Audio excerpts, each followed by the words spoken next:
So we have a Virgo new moon coming up. I'm recording this the morning or the day after the Pisces full moon, which was quite intense on its own. And we had, of course, the hurricane in Florida that's going up to Georgia and the South Carolina and so on, an immense flooding. And I've spent the last 2 or 3 days on my daily 5-mile walks listening to videos about new technology and climate change. And that's relevant because, and you'll find out why as we go through the videos.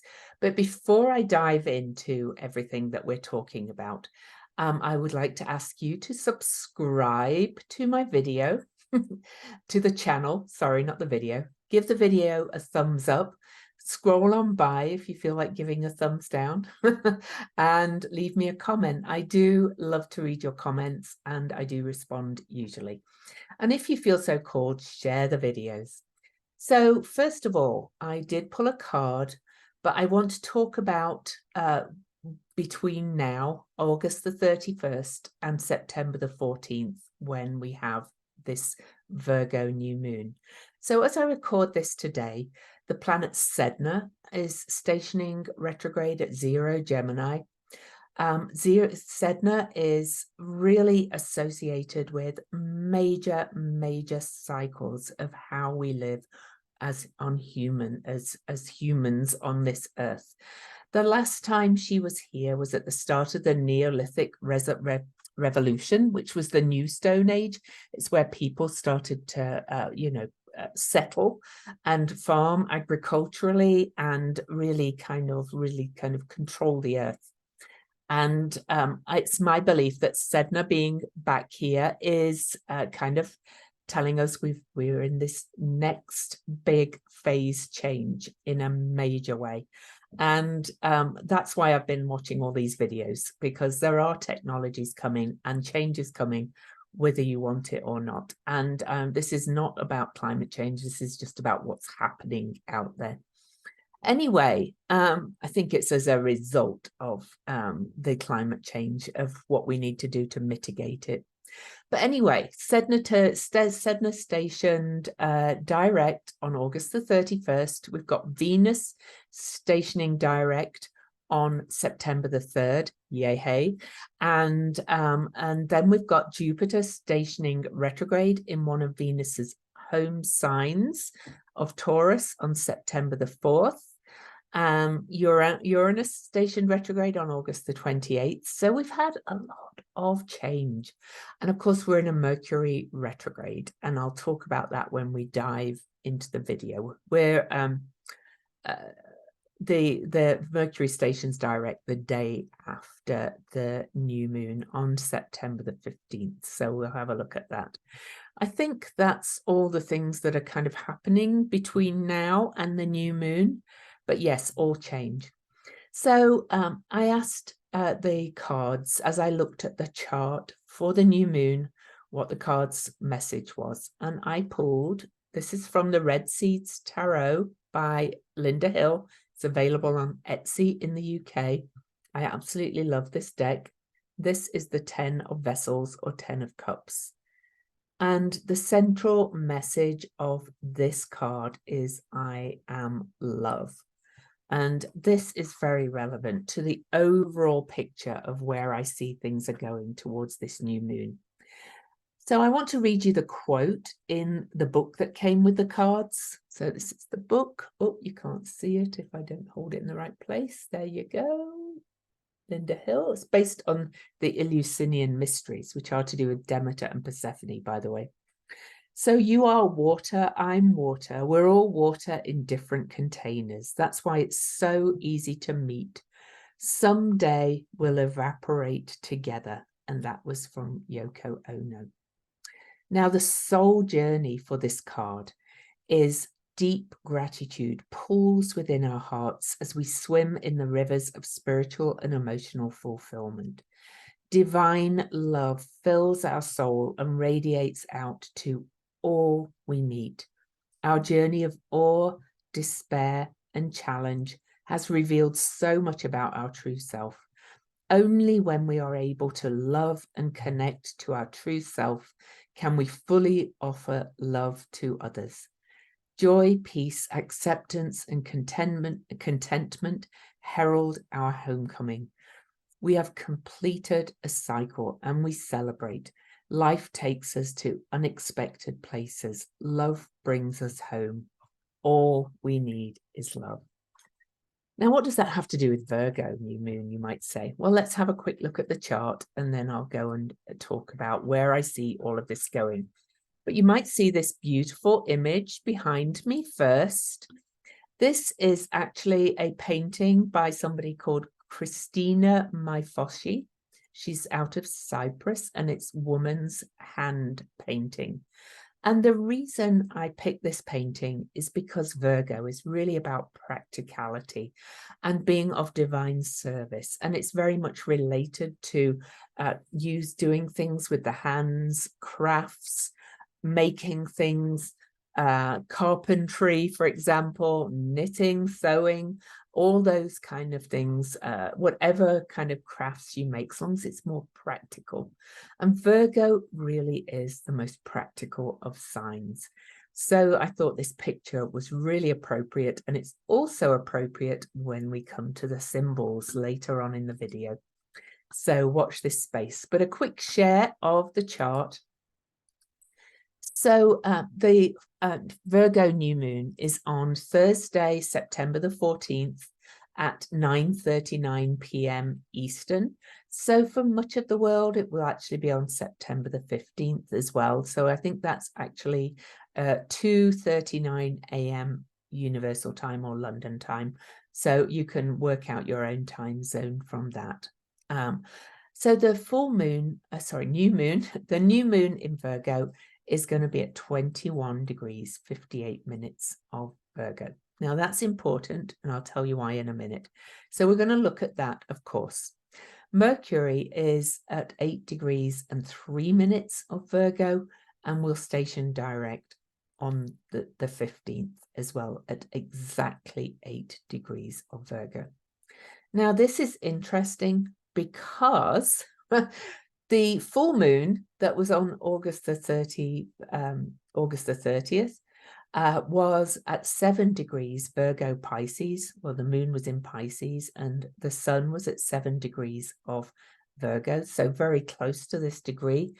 And this new moon is at the degree that Mercury stationed retrograde at back on August the 23rd. So we're getting this repeating story, and you know, the moons and Mercury are talking to each other. So that's one thing we're going to be talking about, and I'll come back to that in a minute. I did highlight Pluto and Neptune because they are still in their ongoing sextile, and they were forming a finger of fate or yod, or finger of God, pointing at Venus when she stationed retrograde. And Black Moon Lilith is right where Venus stationed retrograde, pretty much. So we're getting, again, repeated stories. And I'll talk about what that means as well. I also highlighted Jupiter because Jupiter stationed retrograde on July the 4th, September the 4th.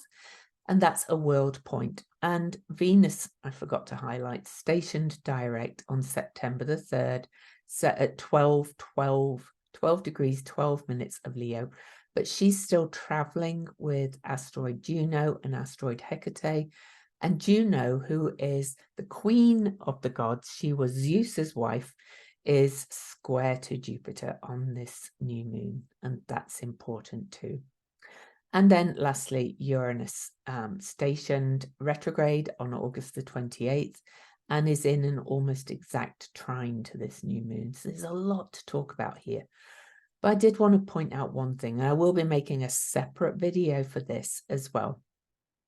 Eris and the North Node. Eris, the goddess of discord, who I call the SHIT stirrer, is just 8 minutes away from her exact conjunction with the North Node. Because we're entering into eclipse season in October, they won't actually meet until November, but they're so close. So we're really feeling this discordant energy. And Ceres has passed the South Node and now is at 29 degrees of Libra, conjunct HAY-ee-YAH, the goddess of fertility, at the point of the October 22nd, 2022, Libra direct star point, Venus star point, the first Libra star point for a long time, and the first of over 100 years of Libra star points. So there's an awful lot going on here. So I'm not going to leave the chart up. I'd like you just to listen. Okay. So first of all, the new moon. I've already mentioned that Virgo is the most practical of signs. Virgo is about usefulness, finding meaning. Really, it's the sign of the priestess. It's the sign of the Marys. The symbol looks like Mary, and M. And, you know, there was Mary Magdalene, Mary, Mother of Jesus. There was so many Marys in the Bible. And it really is this sign of the priestess. In some ways, Ceres, who became a priestess of the Eleusinian mysteries, is related to Virgo in some ways because she was the goddess of the grain. However, she's also related to Taurus, and so she's important in this new moon. But it's a Mercury-ruled new moon, and Mercury is about transitions and change. It's all kind of the trans words, if you like, and trans prefix, transfiguration, transmutation, translate, transit, transfer, translucent. These are all mercurial words because Mercury was the messenger of the gods. He went between the gods and earth, and he was this very trickstery, shape-shifty, kind of naughty kind of figure in the mythology. But the prefix trans comes from the Latin meaning across or through. And really the deeper meaning of Mercury is that we are in a time of great change. Mercury is said to be the ruler, I don't love the word ruler, of two signs though, and that's Gemini and Virgo, and they are both mutable, changeable signs. And Virgo is also a mutable sign. So you're getting an idea that, yes, there's more change coming, right? So yeah, there sure is. It's kind of crazy. But Virgo is critical or criticism and discrimination, and it can be fastidious, but it's also inquisitive, ingenious, studious, industrious. Very generally, Virgo is a very smart sign. It's got this filing cabinet kind of energy, and it's known to be neat, though I don't know very many neat Virgos, but I think they kind of live in this organized chaos. It's very investigative as well and analyzing. Virgo is really the sign of analysis, to the point of analysis paralysis if there's too much of it. But it's also a very discriminating and humble sign in a healthy way, not overly humble, though sometimes Virgo can fall into servitude rather than just service. But Virgo is very adaptable. It doesn't always get the credit for being an adaptable sign. And it's about alchemy, making things, putting things together and creating something new. It's a very observant sign. It can be very oversensitive, but it's very practical as well. I think I said that one already. Very diligent, very productive, often thought about as not a very sexy sign, but actually Virgos are kind of very earthy and very sexy signs as well, because they're very connected to holistic health and the body and being very whole. Virgo, it comes from the word virgin, which means one who is whole unto themselves. So you can see where the holistic energy comes from. But the highest energy of Virgo and this Virgo new moon, I'm going to say, is just off the charts for this, is being a vehicle of divine service. If you remember, we're just coming out of this very important Venus retrograde, where I've been running a Venus retrograde heroine's journey class that has just been astounding. And now Venus is starting to move forward. Mercury is about to move forward, the two most personal planets, and the moon is saying, I'm here, where Mercury stationed retrograde on August the 23rd. So I'm revisiting something that started right in the middle of that Venus retrograde. The actual midpoint was August the 13th. Now then, aspects to this new moon. So we're being called to be this practical vehicle of divine service, and we're asking to cleanse and purify anything that really is not helping us step into this higher, more discriminating, more integrous kind of energy of Virgo. It's a sign with high integrity for the most part. I'm also always talking about what we're aiming to be, of course. Now, I didn't mention it when we looked at the chart, but, you know, really this new moon is opposing Neptune. And Neptune has been in Pisces for a long time. Neptune is retrograde. Neptune went retrograde on June the 30th. So he's been retrograde for a while. But he has, Neptune moves very slowly, 165-degree orb. But this new moon is in orb of an opposition. And this is about bringing the collective consciousness down to earth in a very practical way. I always think of Pisces Virgo axis as being the practical mystic axis, thanks to one of my friends who used to call herself the practical mystic. And I was like, oh, I think I'm going to steal that term. But Neptune in Pisces is about, it's very nebulous and connected. It's very watery. It's very intuitive. It's very empathic. It's the sign of higher love. It's the sign of the collective unconscious or the collective consciousness. It's really the sign of the amniotic fluid or the dream time or that chaos that creation comes out of. Neptune is the modern ruler of Neptune, of Pisces, sorry. So you can imagine that it's kind of like this emergence from the sea. And it's said that much of the universe was created from chaos. And water is that kind of chaotic kind of energy that gets in everywhere. So it brings me back to that quote that I read, which I will read again. You are water, I'm water, we're all water in different containers. That's why it's so easy to meet, and someday we'll evaporate together. Water comes together. Water kind of, you know, there's no kind of barriers with water. Water erodes. Water washes away. Water cleanses. So you can instantly see that this new moon is pretty big. It's a real big clearing, and stepping into this more practical kind of creative, crafty, having meaning, discerning kind of energy. Then I said that the new moon is in this trine to Uranus, and this is an earthly trine, and Uranus by this point will have been retrograde for quite a while, stationed retrograde on August the 28th, will not station direct until January the 27th at 5 Taurus. And that's basically in a trine to where Mercury is now pretty much at 8 Virgo. So we've got these earth signs speaking to each other as well. And Uranus is radical change.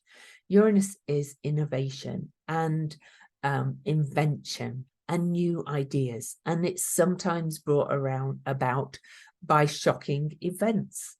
So, you know, I would not be surprised if we have some more shocking events that say we have to move forward with this energy now. We have to move forward with these new inventions that are rapidly growing now. We are in this major phase change of the technology that we use to live on this earth, and it's necessary. So, you know, what part can you adopt? How can you help move this forward in a practical way? This new moon is saying. I watched one video today, one interview on a podcast called, what was his name? I'm sorry, I've just got to look it up. The podcast is the Fully Charged podcast, about simple practical steps that you can take about just playing your part in the change that's coming. And so you can go and watch it if you like. I'm not going to name them all. I'm not here to tell you what to do.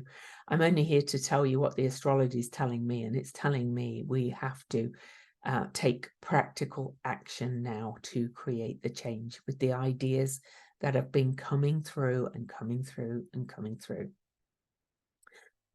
All right, so I mentioned Jupiter and Juno. Jupiter is really in a square to Venus, Juno, and Hecate. And that's showing us the way that we can play bigger in this world. We don't have to wait for somebody else to tell us what to do. We are able to really kind of shine our light, shine our radiance, and step forward and move towards this future we really want to create that's more meaningful and more useful for the world in general, to be quite honest. You know, it's we need this new technology. We need a big change. The way we live on this earth is not going to allow us to survive on the earth. There's going to be many, many deaths. And since Virgo opposing Pisces is about being the practical mystic, it may bring some loss that is going to bring this more in the face of, yes, it's time to take action and time to get back to earth and make these practical changes. I actually did see, and I actually do want to show you this as well. Do I have this? I don't know if I have it actually, the thing I wanted to show you, but it was an article. Oh, here it is. The final piece of the great green energy puzzle, it says, and it says it's reversible rusting, air, iron, water batteries for safe, robust grid storage. Apparently Minnesota is currently implementing this tech on an old coal-generated electric site, and Colorado is doing it next. This won't be in the small devices, but this is larger scale, long-term storage, which far outperforms lithium ion at half the cost with recyclable, abundant materials. So these things are being discovered every day, and the people that work in these areas are really kind of on it, and it's happening at such a rate that I kind of really am convinced that we are going to be okay. But we have to embrace this energy in practical ways and very earthly ways. Okay, anyway, enough preaching. I know I said I wasn't going to preach, but you know, I take the astrology as telling me what we need to do.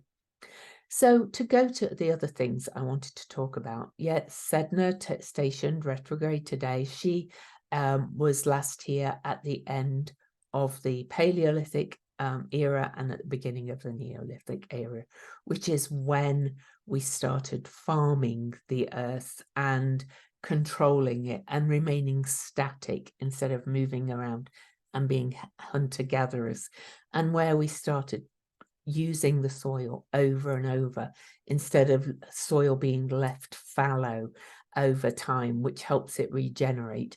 So we're going to have to work on that as well. And there is that's coming too. But also I mentioned that Ceres by the time of the new moon, will have been exactly conjunct the South Node in Libra. And Ceres was discovered on January the 1st, 1801. I'll be blogging my book in my Substack for paid subscribers to my Substack. So I'm going to put the link in the description. I also freely blog every day for my energy daily updates, but I am going to blog the book in for my paid subscribers, the unedited version. They're just going to hear it and feel it unfolding in that. So if you want to subscribe, it's in the link below. And also a reminder to subscribe to my channel. But Ceres was discovered right in the middle of the industrial age, and it's my theory that she came in. She is associated with grief, loss, and forgiveness. She's known as the Great Mother. Her name was Demeter, which is the mother in the Greek pantheon, and she came into our awareness. She was always there, of course, but she came into our awareness in the modern age, at least, to show us, express her grief at how we are living on this earth and how out of alignment with the cycles we are, like eating strawberries in January that have been shipped from halfway around the world and things like that. How can that be sensible and good, really? So Ceres will conjunct the South Node before this new moon, and that's the releasing end of playing nice about all this stuff anymore and bringing justice to the earth and balance and harmony back into the earth. And then on this new moon, Ceres is almost exactly conjunct Haumea.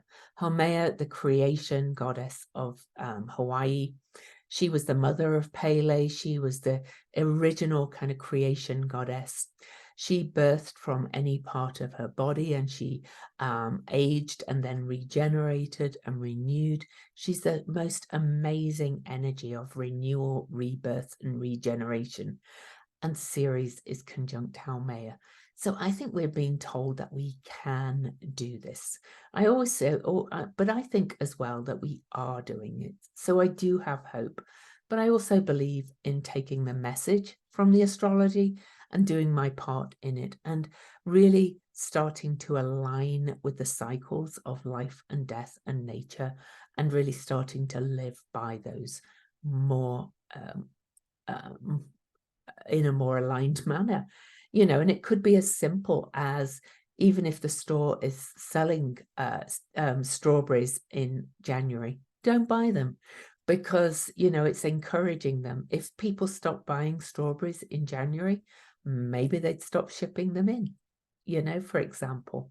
So it doesn't all have to be big, major changes. Just try and buy vegetables in season, try and buy locally, try and buy sustainable, maybe clover your lawn. I'm not talking about everybody getting solar panels on their roof, though I would love that too.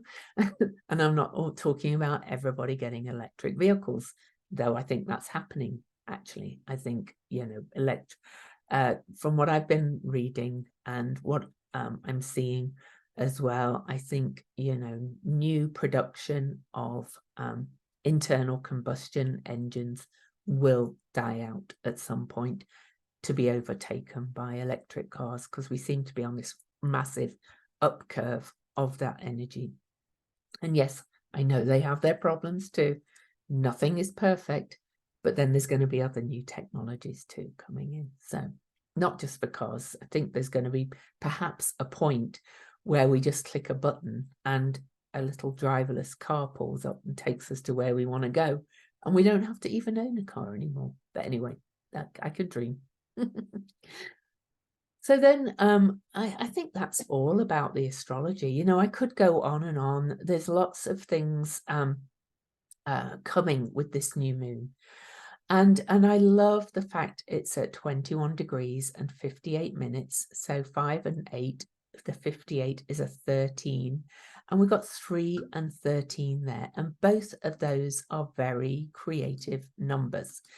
And the 21 is a 2 plus a 1. So, we've got the 2 plus 1, which is mixing the divine feminine and the divine masculine.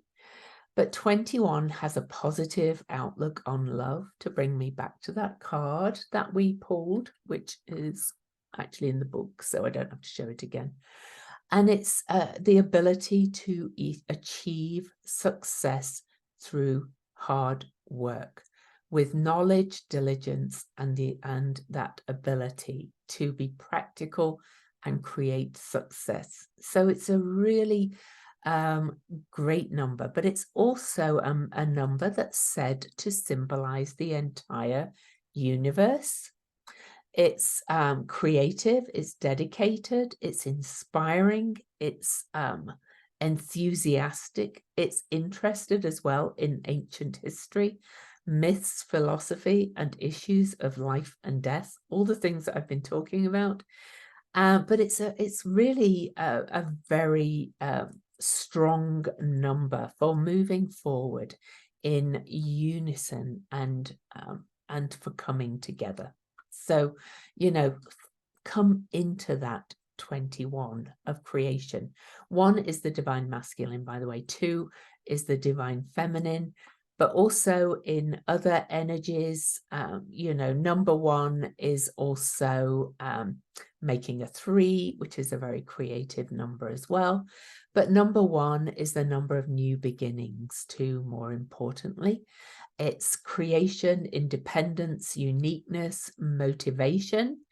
And then we've got the 2, which is really the diplomat, the peacemaker, gentle, kind, charming, insightful. So, you know, we've got that divine feminine energy coming together with the divine masculine to create new beginnings. And this is very much in alignment with my overall sense that has been building, and which a lot came from the Venus retrograde in Leo as well, that we really are reaching the union of the masculine and feminine. We are not saying one is better than the other. The patriarchy is ending, I promise you. And on that note, I do want to share with you this t-shirt. This is my Medusa t-shirt that says petrify the patriarchy.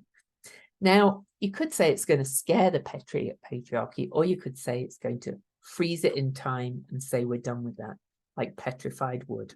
It's done. We're ending that time. So that's my kind of take on the numbers and the astrology. So before I move into the symbols, I would like to say subscribe to the channel, give me a thumbs up, check out my Substack. If you want to just subscribe for free as well for my daily updates, that's fine. But if you want to support me writing this book on series, which is actually going to include Venus, Pluto, and Sedna in many ways, and if you're curious about that, then please, if you can support me, you know, it will enable me to block out more time to write. So I'm still bringing in the bacon at home. So for the symbols, I'm actually going to read you quite a lot of symbols for this new moon, because I think it's such a powerful new moon at that 21 degrees, which incidentally is square to my sun. And I couldn't believe it when I saw that it is at the same degree that Mercury stationed retrograde back on August the 23rd. So it's a very strong degree. And the symbols are blowing my mind. So more and more, I am enjoying the symbols by John Sandbach. He channeled the Chandra symbols. He also rechanneled the Sabian symbols as the Pleiadian symbols. And there's also the Omega symbols and the Azoth symbols on his website. So I'm actually going to read them all, and I'm going to read the original Sabian symbol. So I'm going to run through it quite quickly. So the Omega symbol for Virgo 22 is a fruit whose seeds always produce a new and different type of fruit. Wow. Then we have the Chandra symbol is a woman writing with the tip of her fingernail. I told you that this picture would come back in as well. And I'll read the interpretation in a minute. The Pleiadian symbol, or rechanneled Sabian symbol, is on a stone gate and insignia on which is found a griffon, a snake, and an apple. Wow, that's a symbol of rebirth, if ever there was, into my mind, of kind of going back to the garden, to the snake and the apple and all those energies, and recreating them.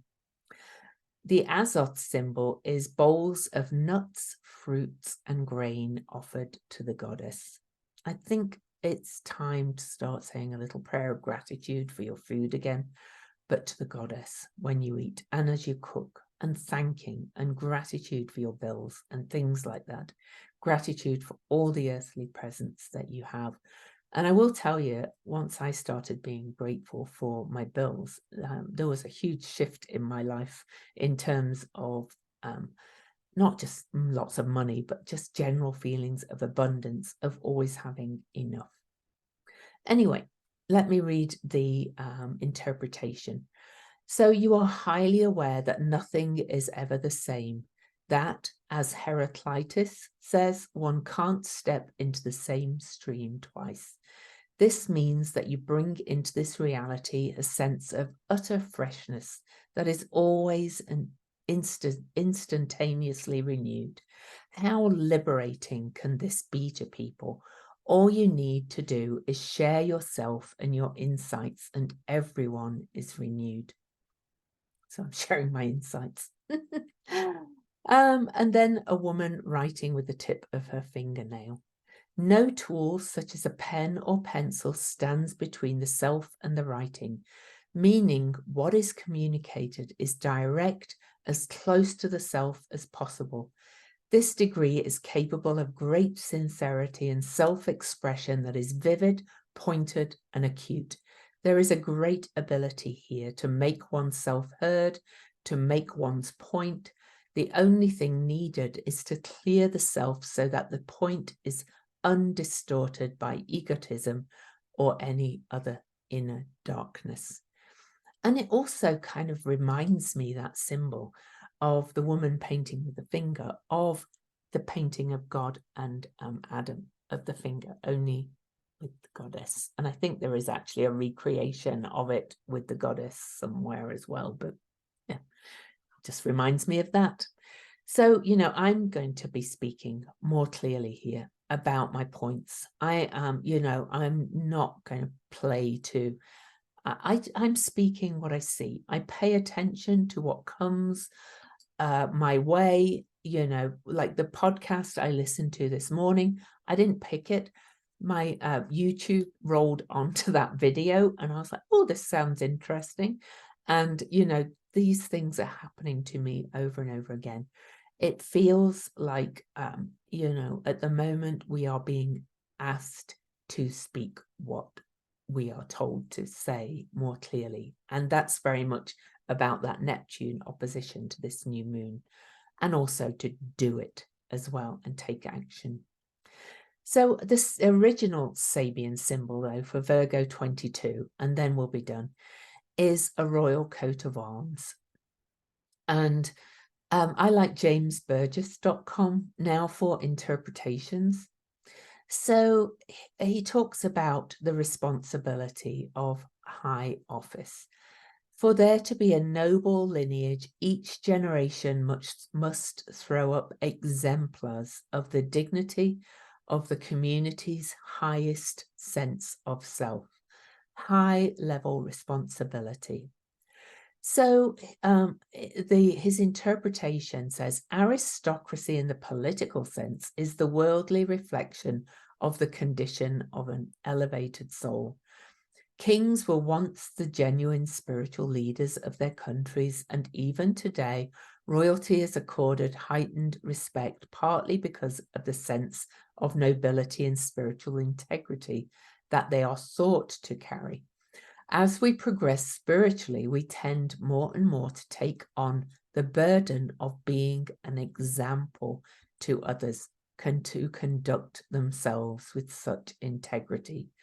To do so requires that we consistently resonate at the aristocratic level of social consciousness.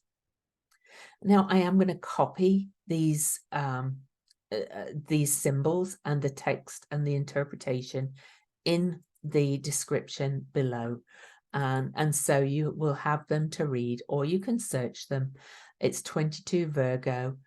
johnsandbatch.net is the first lot I read, and jamesburgess.com is the Sabian symbol. But the overall message of this new moon, to my mind, coming on the back of so many changes that we've been through, and just recently, the change is accelerating so fast, is that you are to operate with integrity. You are to take on the burden, really, of being an example to others, lead the way, you know, even if it's in those small ways of perhaps, you know, not buying the strawberries in January, or clovering your lawn, of taking this responsibility for the practical change that we need to be and see in the world. So from me, it's have a great new moon on September the 14th. I will actually be landing in the UK on the new moon to reconnect with some family and some friends. But until, I will make sure I've got some podcasts lined up for you while I'm away, and I may do the odd little video from the UK, and we're also having a short side visit to Corfu. And yes, I do have some guilt about flying because I'm a greenie and a climate change person, but I do need to visit family. So for now, it's so much love from me, and don't forget to subscribe and leave a thumbs up.